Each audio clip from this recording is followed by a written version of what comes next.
All right, and we are live. What's going on, everybody? So as we said last night, and as I said last night, there's some things I cannot talk about on TikTok Live.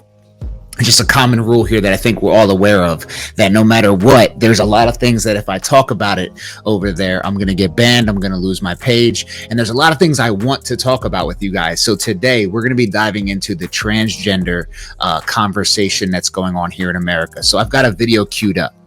And I follow a lot of people that have shows on YouTube like I do, talking about political things, and you might never hear me talking about that on TikTok. But the reason, as I said, is because I understand that over there it's very dangerous. It's very dangerous to talk about these things because you can lose your platform. So I'm happy to be here so we can do it. So I found this video. That is I don't know if you guys have ever seen these, but there's certain groups that will pull together people and have a conversation with them. And this one was a group of conservatives and transgenders sitting down. Now, I find just the title of the video to be a bit misleading. You see, what it really is biological women having discussions with transgender women, but they don't want to say that because they can't say transgenders and women having a conversation. That would be the blasphemy of the current day truth, right? The unforgivable sin is to be a hateful Christian, a bigot. All right. So let's dive into it. Guys, I see you in the comment section. Let me know if you can't hear it. So this is a 40-minute video. We're going to skim through it a little bit, but let's just start it off and see what we see. Now, by the way, I've only seen parts of this, so there's going to be things in here I haven't seen. You're a white person, and I said I want to transition into a black person. Mm-hmm. And I'm redefining what blackness is to fit what I view it as, right? Would you consider that appropriation? I consider that dodging, and I consider that comparing apples to oranges because race and gender identity are two separate different things. Let me go ahead and stop now right away. Can I make my screen a little bit bigger? I can. There we go. Can y'all hear that? Please let me know in the comment section if you could hear that video I was playing. This question makes all the sense in the world. If it's appropriating to say I identify as black, then how can you identify as a woman? But this person said it was dodging. This person said it's not the same. You know what? I would argue you're right. They are not the same. They are very different because based on color, we're still equal. A black man and a white man are the same. We both have the same chromosomes. We have testosterone. We have the same bodies. But as far as being a woman and a man, there's a vast difference. There's a vast difference. So you're right. I would also agree that equating race and gender are very different, but I would say that goes against what you're proving. Gender is by far more unequal. There's more inequality in the difference of genders. There's no difference in race. You're right. We're just different pigments, different levels of pigment in your skin. But let's continue to see what this person is saying. Like I said, it's a long video, so we're going to skim through it.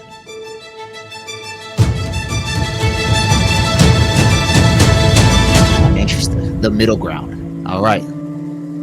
So stop. Trans women versus conservative women. This is bothering me. What? Wait a minute.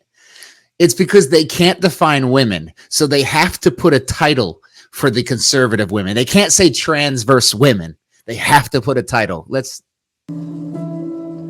step forward if you agree.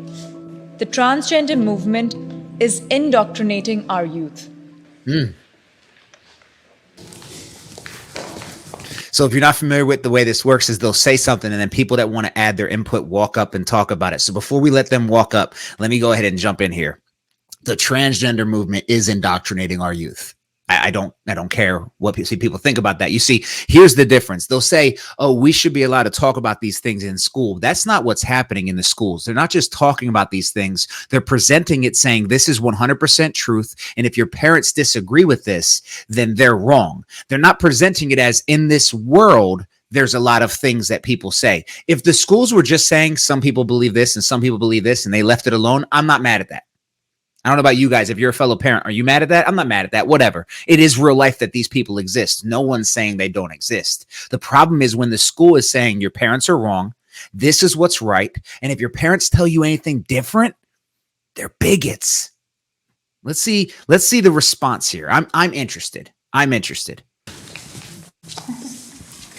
We are seeing, especially on social media, on TikTok, you're seeing a lot of people in this community really just targeting children. And you're seeing drag shows, even in conservative states like Texas, and even just media, movies. Like, it seems like everything seems to be targeted at these kids. You have drag story hour for kids, and it's just really, I think, predatory in a way. And I'm not saying every trans. She is absolutely correct. She is absolutely correct, because as I said, it's not just saying this thing exists or this is a topic. It's being pushed saying this is right, and if you disagree, you're wrong.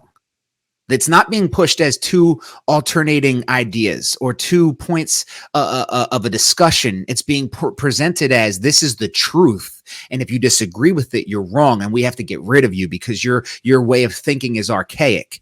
Which is ironic, because they'll look at Christians and say that we indoctrinate kids, but then they want to do the same thing, right? We want to teach our kids our values, and that's wrong, but they want to teach kids their values, and that's right. Pay attention to the hypocrisy in this movement.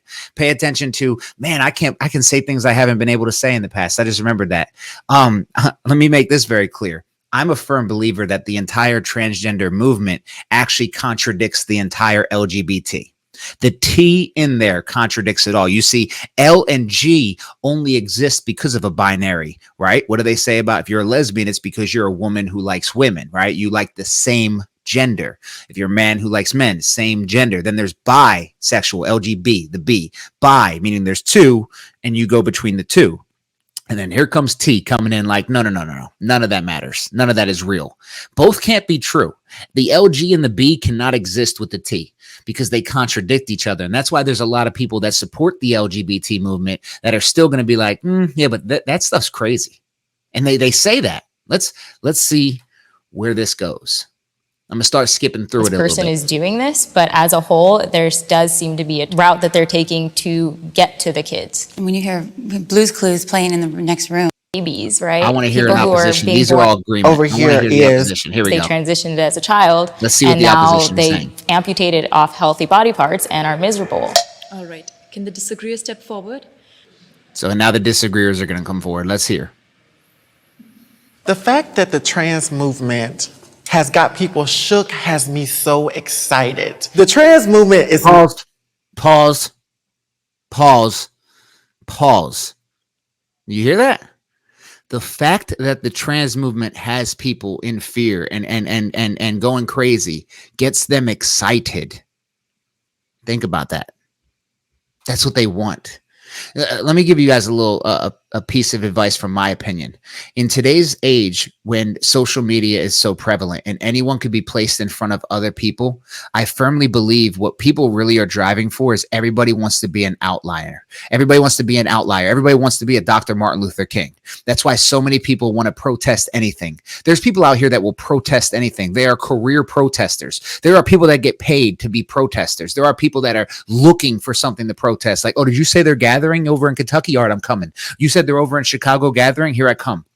There's people that want to stand on the winning side to the point where they're looking for something to stand against. We live in the age of victimhood, where everybody wants to be a victim. Everybody wants to be my side, your side, your side.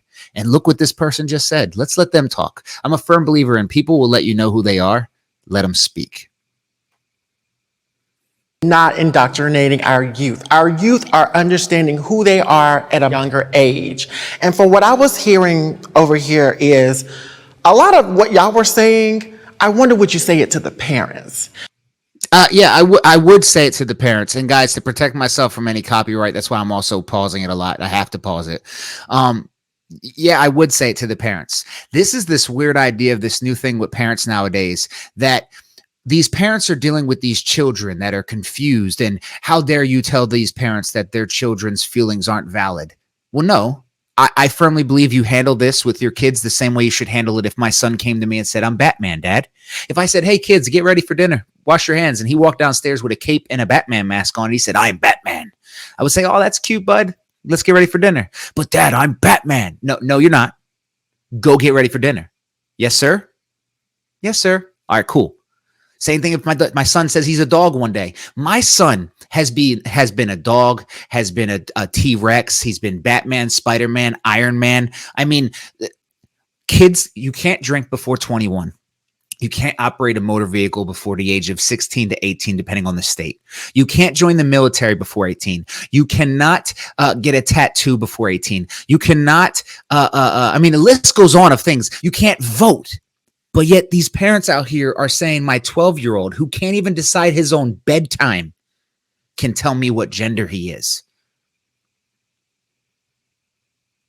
I'm not frozen. This is me letting you, I want you to think on that. Think about that. Your kid can't even choose his own bedtime. You're going to let him choose his genitalia? And then these parents, in order to be friendly with them, will let them make life-changing things. And here's the real truth of it. A lot of these parents are living vicariously through their children because they want to stand out as that outlier, that different person. They want to stand out saying, look at me with my kids. And here's the real truth of the matter. Your kids recognize attention, and that's what they want. If little Johnny notices every time he acts like his sister, you treat him differently, he's going to keep acting like his sister because he just wants your attention, because you're always on TikTok and Facebook and you never even pay attention to your kids. But then one day he walked in the room with high heels on and you were like, oh, hey, buddy, oh, that's so cute. And you put the phone down, and now he recognizes that mommy and daddy pay attention to me more when I do this. Here's a piece of advice for you parents. Put your phone down and pay attention to your kid regardless what they do. Let's see what this person says. Because we need to really look at what the parents of trans youth really go through. Trans youth, instead of them enjoying their life, playing with their friends, they're up in legislation trying to fight for basic rights here. I got to stop him. I got to stop him. I got to stop him. I got to stop him. What basic rights are trans youth fighting for? Please explain it to me. Because basic rights are always to protect. They're not to enforce things. They're not to change things like that allow you to cut off body parts. That's not basic rights. You don't have a basic right at under 18 to join the military. You don't have a basic right to get a tattoo. You can't permanently mark ink on your skin under 18. But you can get a double mastectomy and have your breasts removed at 15. Oh, it feels good being able to talk freely on YouTube, guys. I'm glad we're here. Let's start bringing people over here, by the way. If you're new, let me go ahead and stop and ask you, please hit that subscribe button. Hit that bell button, because I guess that's how you get notified. Thank you guys for being here. I hope the quality's good. Things will get better as we continue to grow. But think about that. Let's just let this person continue to speak, because I want to see where it's going. 1 in 5 transgender youth have tried to commit suicide. I know I keep stopping things. Can I stop and talk about this one? I hear people talk about this thing right here as evidence for why transgenderism is real, right? Of why transgenderism is a real thing. They always point to the high level of suicide rate. Can we talk about that for a second? If you do the research on those studies, that suicide rate does not change based on how many people accept them or reject them. It does not change based on if they came out or not. It doesn't even change based on if their family accepts them. It stays at 40% no matter what. The black slaves of the 1700s and the 1800s did not have a suicide rate that high. Are you telling me transgenders face more oppression than black slaves? The Jews of the Holocaust did not have a suicide rate that high. Are you telling me that the Jews in the Holocaust weren't as oppressed as the current day transgenders? The truth of the matter is this: you're right, they do have a high level of suicide rate, and that's because they're dealing with an identity crisis, and instead of coming to them with the proper help, you comfort them in it. That's like if my uncle said, Mike, I'm a toaster, and I said, yes, you are, Uncle Mike, you are a toaster. The suicide rate doesn't make it valid. It doesn't. It means there's serious issues. And why is it, as the world has become more accepting for transgenders, that the suicide rate's not changing? Go look at the numbers. In fact, Bill Maher, so we're going to react to that video later, actually. I'm going to download it and pull it off because I don't like Bill Maher. He's an atheist that hates God. But even he speaks truth sometimes, right? Because anybody can be right twice a day. Broken clock is. And he had a video recently talking about how at the rate that we're going, the whole country is going to be gay by 2050, because every year it's doubling. And the way it's being indoctrinated and it's being pushed, So think about this for a second. If we live in an age where right now transgender, like being a transgender today is like being a hero. Let's just be very honest. In mainstream media, it's like, oh my goodness, you're so brave. Why is the suicide rate not declining? Why is it staying consistent? Because it has nothing to do with rejection and everything to do with what's going on internally.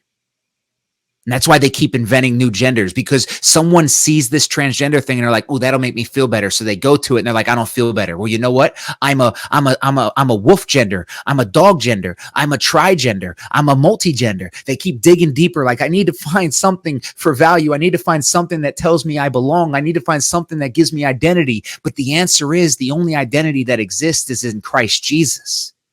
You know, thought this was going to be political only. We keep it centered on Jesus. That's why it says true Christian. Until we identify the fact that our identity is in Christ, people will continuously dig deep looking for identity somewhere else, and they find it in vain things. Let's hear, though, what this person is saying. Why are we trying to police them?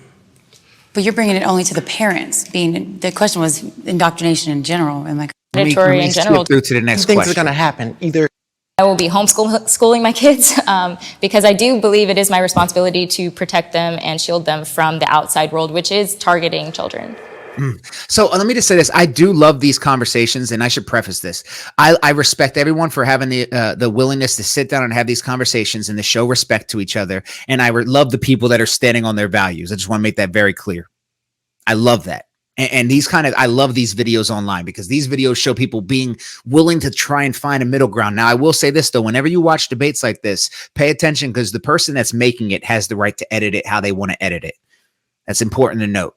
But I love these conversations. I just wanted to say that real quick. I respect this woman for what she said. She said, I'm going to homeschool because I know what they're doing, and I'm going to take that responsibility as a parent to do what I have to do. Now, the only reason we're not homeschooling is because we're in Texas, and Texas has done a really good job at keeping our schools pretty safe. At my son's school, there's signs on the wall about Bible studies in a public school. Another side note here real quick. My wife has been in education for several years, and she actually taught me something I didn't know. Did you know there's a day of the year called Religious Freedom Day? And on that day, you can actually openly talk about Jesus in school. Teachers can do things like that in school. It's a day that allows that. And here's the irony. It's on the same day as Dr. Martin Luther King Day. So we're actually never in school on the one day that Jesus is allowed to be proclaimed in school. Don't believe me? Go look it up. Think about that. Let's go back. Let's get back to it. the trans community and the trans movement is really shaking the course of what people think gender identity is supposed to be. So in one sentence, you're saying that you guys are not responsible for the indoctrination that's currently happening with Absolutely children. not. And in the second sentence, you are saying we are shook by the fact that you are responsible. Get her. No, you are shook. Exactly. Stop. This person is sitting here this person started this entire conversation saying how excited they are that it's shaking up everything. And then in the same breath wants to be like, but we're not responsible for anything. We're not doing anything. We're not indoctrinating anyone. We're not leading anyone to anything. Listen to them. Remember what I said earlier. If people will always show you who they really are, let them speak. Let them talk. Yeah, they're the same day, Misty. If you check it out, do some research, you'll realize that that's pretty ironic. Don't get me wrong. I love Martin Luther King's Day. I'm just saying, it overshadows Religious Freedom Day. That the fact that the trans movement has become what it is. And a movement that influences people all over the world, and particularly children. And we see it in the fact that the number of young people identifying as transgender, non-binary, gender fluid, genderqueer is skyrocketing, which Let me interject here, because if you haven't watched the What is a Woman documentary from Matt Walsh, it's actually an extremely educational video because it opens up some really important things to discuss. And here's one thing I want to point out. This entire movement is a social contagion. If you're not familiar with what a social contagion is, right? So what's the word contagion? So the flu is a contagion, right? It spreads. People get it just from touching something, right? That's what a contagion is. Well, a social contagion is when something is spread via the social outlets. The transgender movement exists heavily on social media, and it attracts people that don't have a value. As we mentioned earlier, these kids are getting bullied at school because they're different. These kids are looked at because they're different. So then they come to this group online and they say, this group loves everybody. This group is welcoming to everyone. I want to be a part of that group. They seek it because they're seeking identity. This is why it's important to ingrain our identity in Christ to people. The Matt Walsh documentary is on the Daily Wire's website. Shout out to the Daily Wire. I love the Daily Wire. I disagree with, Ben Shapiro's religious views, but I love the fact that he speaks truth. Call me the Christian Ben Shapiro. I also love Brett Cooper. I think she's awesome. Matt Walsh gets on my nerves sometimes, but I think he's awesome. So yeah, shout out to them. But it is a social contagion. That's what happens, and we see a lot of social contagions in the era of social media. I'll tell you another documentary y'all need to check out. It's called The Social Dilemma. It was out on Netflix a few years ago, and what it discussed was what social media is molding our humanity to, and all the people that were involved in the ground floor of this stuff, they brought them on for an interview, and a lot of them were like, "Oh, it's too late. We can't stop this. That's why I quit. It's over." And they're like, "What do you mean it's too late?" They're like, "No, it's been started. It can't be stopped. It can't be stopped because we've created this thing." And I'm in college, as you guys know, and I was reading one of my books the other day, and it was interesting how it pointed out what technology is. See, the word tech comes from the Greek term that means art, or the Latin term that means art. So technology is actually a form of art. And when you think about what online is, it is art because we're presenting the image of ourselves that we want the world to see, and we're crafting our own version of our world that we want the world to see. You see, the version of you that's online is a crafted and formed version of you. You choose how you want to be presented. I choose what I want to upload. I choose what I want to say. It's all art online because we're just crafting what we want to see, what we want to be around. And it's not the same thing as reality, where you can't run from certain things, where you can't avoid certain things, where you have to address certain things. Think about that. Let's continue though. Means that children are being exposed to these ideas, and it's certainly coming from institutions like the media, like Hollywood, like our public institutions and schools. So to say that that is not happening, or to deny that that is the reality, negates the numbers that we're seeing. What I would say is that the idea that there is a single transgender movement and ideology is disingenuous, and that at its core, being transgender is about separating sex from sex role. No, you know what? I'm going to answer this real question. Here goes the white cis. FYI, Bodhi Blackham once talked about a study on what the most hateful human being on the planet is. That one of these liberal groups have come to determine this. The most hateful group of humans on this planet are straight, white, male Christians. So by definition, no one's going to want to hear from me on that side. They're just not. I mean, I fit the box of everything they think is a bigot, right? But let me just give this straight cis Christian male's viewpoint on the reason why we have today's transgender movement. Back in the 90s, I remember when a boy did girl things, we said he's a girl. Oh, you act like a girl. You act like this. You like pink. You like Barbie. Same thing with the boys, right? And instead of addressing the fact that we have created generalizations and that the generalizations are wrong, we start thinking that God was wrong on our gender. Instead of just saying, maybe it's not girly to play with this, and maybe it's not boy to do this, and maybe women can do this, and maybe men can do this. Instead of saying that, it's saying, well, I must be in the wrong body. As I've said before, transgenderism also destroys feminism, because feminism was the original first wave feminism was about equality amongst us, but not in a sense that we're the same, but that we both have a certain level of value and that there's no difference between us. And it's not just because of a woman's breasts that make her a woman and her makeup that makes her a woman and what she dresses makes her a woman. But then the transgender movement comes around and they're saying, well, I feel like I want to wear these types of clothes. I want this kind of body. It's basically said what makes a woman is these physical things. That's why I want to do these things, because I'm a woman in my heart. See, what they're doing is, instead of fighting the fact that these generalizations are wrong, is they're trying to focus on the fact that I'm in the wrong body. My gender's wrong, not the generalizations. The truth of the matter is, we did handle those generalizations wrong in the 90s and the 80s. We shouldn't have made boys feel like they can't do things that are more feminine. We should never have made women feel like they can't do things that are more masculine. We shouldn't call a girl who does boyish things tomboy, right? And because I really believe the generations of doing this, of making it clear that only men do X, Y, and Z, and only women do A, B, and C. If a man wants to do A, B, and C, instead of questioning the norm and the generalization, they'd be like, well, I question my gender. I think that's the problem. I mean, look at these transgender women on this video. They're all dressed like women. So are you saying how you dress is what makes a woman?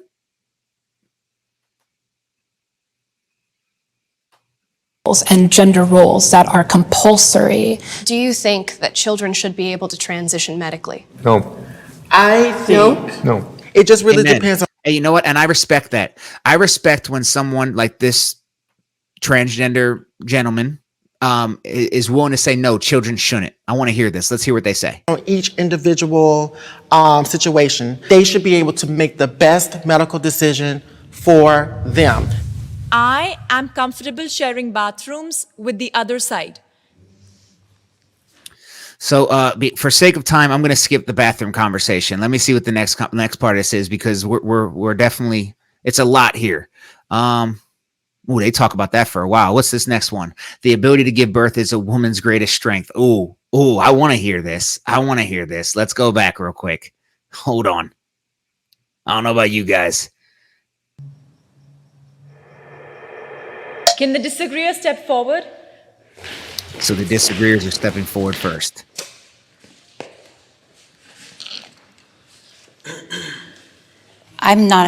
So the question is, the ability to give birth is a woman's greatest strength, and they're all disagreeing. Okay, so let me go ahead and give my input real quick. Let me close that. Let me get on camera. I think people hear this, and some women don't want to admit this because they don't want to feel like I'm a human incubator. But I think it's denying the greatness that is giving birth, that God chose you to be a vessel to bring life into this world. How is that not the greatest thing you can do? Women, hear me clearly. This is not, if anything, this shows your strength. It shows how incredible you are, how incredibly you're made. I could never carry a human for 9 months and give birth to it. That is the greatest strength that a woman has. Now, I get it. Some people probably push back against that because some women might not be capable of giving birth. And maybe that's what it is. They fear offending those women. But that's not anything taking away from them. We're just saying that you can't give birth, but you can still be a mother. You can still care for a child in need. You can still be a mother. So actually, I would go a step further and say the greatest thing that a woman can do is be a mother, because I think the greatest thing a man can do is be a father. Right. So maybe that's what we need to do. Take a step back from the giving birth part and say, be a father. Be a mother. Let me hear what they say. Because this is both sides of the party look like they're disagreeing with the statement. I'm not able to have children. So I'm still strong. I'm funny. Okay. Like I said, this person's incapable of having a child. So they're saying, I'm still strong. Now, I will say this, though. That is true. But if this is I can't tell because I don't know who's speaking, but there's some transgender people who are going to say, well, I can't have a child and I'm still a strong woman. No, you're not. No, you're not. You're not a woman. Physically strong. I'm smart and I have a lot of strength. I don't believe that having a baby is the greatest strength, because not all. See, the problem is that when a woman can't have a baby, they think that it somehow tears them down. No, we're talking in general. So if we talk about in general women and in general men, then we can generalize. But if we're talking about individual men and individual women, then you're right. Everyone's different. So I would never say that individually, the greatest thing you can do as a woman is have a baby, because you might not be able to. But in general, that does not detract from the fact that in general, the greatest strength about being woman is that they can give life. In general. It doesn't take away from who you are as a woman, because you're still part of that group. All of us count. I cannot have kids due to medical issues from a medical procedure that I had when I was younger. And it's a hard subject to talk about. And here's the truth, and I'm not at all coming at this woman. I'm not. I hope you guys understand it. But what I see here is that she understands how hard the subject is to talk about, because it wouldn't be painful if it wasn't the greatest strength. That's why it's so painful for women when they find out they can't, because we do have a drive in us to procreate. Why do you think that hurts a woman so much when she knows she can't have a child? Again, that doesn't take away from your value, but just because you're incapable of it doesn't mean it's not the greatest thing that women do. Like it really is the greatest thing. It's giving life. Again, it's not tearing you down, because I truly believe that the women and men that are incapable of having babies were created by God to take care of orphans, because the Bible makes it very clear that orphans are called to be taken care of, and orphans need to be cared for, and so do widows. And there's lots of them out here. So I truly believe there are some incapable of having their own so that they can take care of them. this doesn't mean I'm any less of a woman. Yeah, you're not any less of a woman. Can we get another question? I'm sorry. But the reason why it's bothering her is because she knows how important it is. Like, so again, we don't just take away from the fact that we know it's important because we don't want to admit that we are incapable of it. There's things I'm incapable of doing. I'm sorry. One of the things that I regret was the fact that I would never be able to do that. But I was honored in the ability to participate it from the other side. Women are amazing. They don't just deal with that. So While giving birth. It's interesting that the guy who's born a man is saying that's one of the things he's going to regret. Let me move to a forward. We're running low on time. Let me see what this person right here. This person has been interesting. I'm looking to see what other subjects do they go to. They talk about this for a while. Oh, transgenders in sports. Let's do it. We're at 30 minutes, so we're going to end this here soon. Well, actually, I might cut this up and make 2 videos out of this, actually. So you know what? Yeah, we'll do that. I do think that trans women have every right to compete in women's sports. If you would have asked me before this, if anyone's going to agree to this statement, who would it be? I would have pointed to this one. Trans women are on hormones. The hormones break their body down. Having gender affirming surgery breaks down the body. And so I think we really need to be educated before we jump to a conclusion. Yes, let's be educated. So a man has something running through his body called testosterone. So if I wait till I'm 18 to transition or 20, I've had 20 years of testosterone running through my body. Think about that. That means just because see what they try to point at is, look, they're on hormone blockers. It brings their current level testosterone down. Y'all ever noticed how many of here have been around their father when he's older and somehow he's just so strong still? And you're like, how is my dad so strong? How does he still? He doesn't even look that strong anymore. But what do we call it? The old man strength. Do you know what old man strength is for? It's for the fact that they've had testosterone pumping through their muscles, every fiber of their bones, all their life. This idea that just taking hormone blockers will suddenly bring a man down to a woman's level is mind-blowing. It's false. It's false. There's not a single case where men transition into women, don't dominate where they go, and then vice versa. How come we don't see any women transition into be men and just dominating? How come there's no UFC transgender man who once was a woman dominating? How come there's no a woman who used to be a man? Man that used to be a woman dominating in swimming or in football? Because no matter what, I don't care how much testosterone blockers you take. If you had 20, 25, 30 years of testosterone and different male hormones pumping through the fibers of your muscles, you're going to be different. We have a wider wingspan. Our lung capacity is different. Our endurance is different. Let's see what this person says. That trans women are stronger than cis women in sports. Hi, everybody. I find it interesting that you assume the people who disagree with you are uneducated, and I will speak out against that. I think the research shows that trans women do happen to have a biological advantage against biological women. Even though you are taking hormones, and that does start to change your body and level things out, we're talking about primarily people who have transitioned post-puberty, which means they do have male bone density, male wingspan, male hand size, feet size, lung capacity. All of these things are going against women. And the church says amen. Biological women, when trans women start to enter their spaces, their sports, and compete against them. And this is really concerning for me. I think. Let me stop that there and just hop up here because this is 33 minutes long. So for today's episode, I'm going to be ending this portion of it before we dive into the next thing and say that I 100% agree with this. And this is the society that we're living in right now, where people are trying to ignore actual things that we understand and facts, and they claim you're uneducated. This is constantly what we see all the time from this movement, that if you disagree, you're uneducated, you're ignorant. It's a complete dismissal of you, not accepting that you may have a point, not accepting that you know what you're talking about. It's a complete dismissal of anything you say because you're ignorant, you have no idea what you're talking about, and you're dumb. And that is what we see constantly. And this image is constantly painted over and over and over. Why?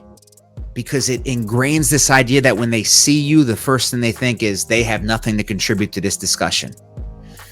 But guys, thank you for joining me so much. Make sure you're subscribed. Make sure you hit that bell notification and come back and join us next time. I look forward to everything that we're going to keep doing on this page. God bless.